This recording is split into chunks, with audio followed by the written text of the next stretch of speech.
The little alien girl smiled and said, "Mom, that's him." And the room fell silent.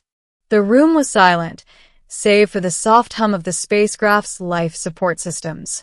White light pooled across the sterile floor, casting long shadows from the strange, hovering monitors that lined the walls. Families of scientists, diplomats, and curious onlookers crowded the observation deck, waiting for what had been called a historic first contact. At the center of the room, a little alien girl clutched her mother's hand. She was no older than 7, her skin a translucent blue that shimmered faintly with her heartbeat, and her eyes, large, iridescent, and impossibly expressive, followed every movement with sharp attention. Her name was Lyra. She had been raised among humans, one of the first children of the Interspecies Integration Program, but her origins were not entirely human. Today, the room had gathered to witness the arrival of a new ambassador, a representative of the distant Andromedan colonies. He had been described in reports as enigmatic, untested, and potentially hostile. Most observers anticipated diplomacy, others tension, and some feared outright conflict. Lyra, however, had a quiet certainty. "Mom," she whispered, tugging gently at her mother's sleeve, "that's him." Her mother, Dr. Selena Aris, a xenobiologist with decades of experience in interstellar diplomacy, turned to her daughter with a faint smile. "Lyra, what do you mean?" The girl didn't answer immediately. Her small face was serious, almost reverent. "That's him," she repeated softly, pointing toward the incoming figure. "I've seen him before." The room fell silent.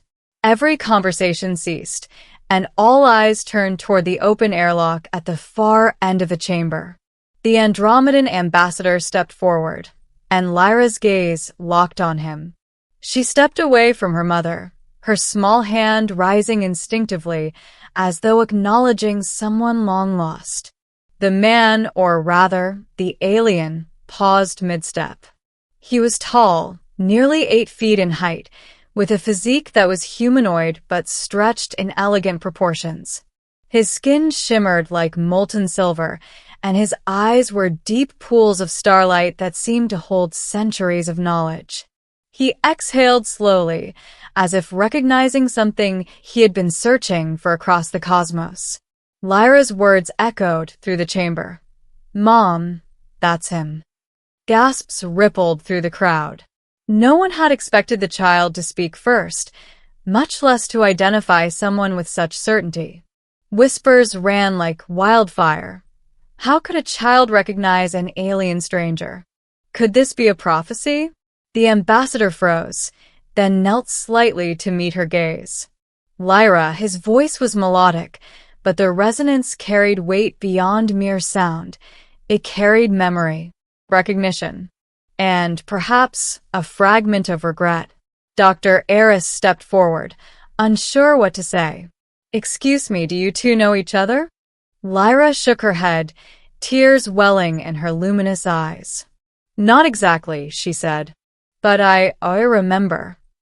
The ambassador straightened, and for the first time, the assembly noticed a tremor in his otherwise controlled demeanor.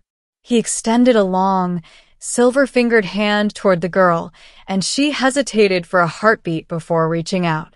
The touch was brief, but something passed between them. An energy, a memory, a connection older than the room itself.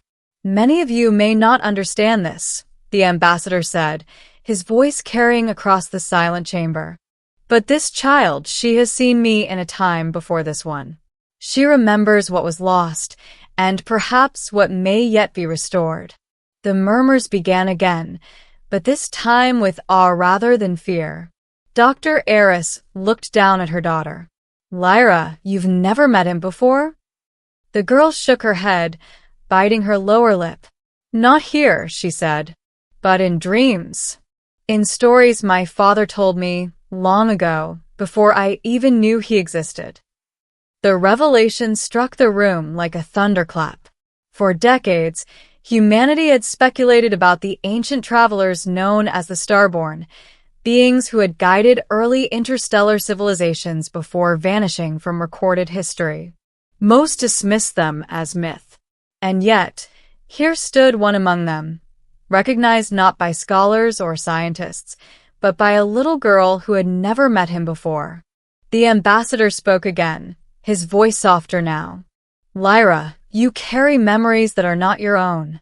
You are a bridge, a reminder that the past has not forgotten us, and that perhaps we are not as far apart as history has tried to tell you. Questions flooded the chamber, but the little girl simply stared, her small chest rising and falling as though measuring the weight of centuries in her breath.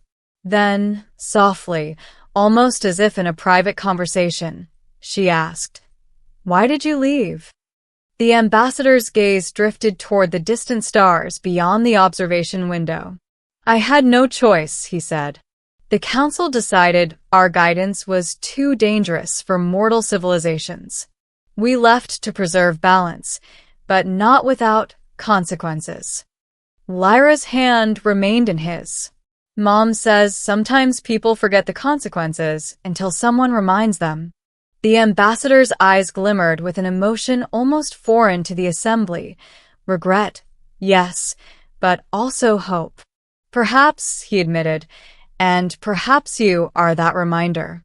The chamber remained silent for a long moment, the kind of silence that spoke louder than words. Then, Lyra looked at her mother and smiled, the kind of smile that was a mixture of relief, certainty, and recognition. "Mom, that's him." Dr. Eris felt a shiver run down her spine. She realized the significance of the moment. Not merely first contact, not merely diplomacy, but something far deeper. The little alien girl had pierced the veil of centuries and identified a presence that humanity had long feared was lost forever. The ambassador straightened once more.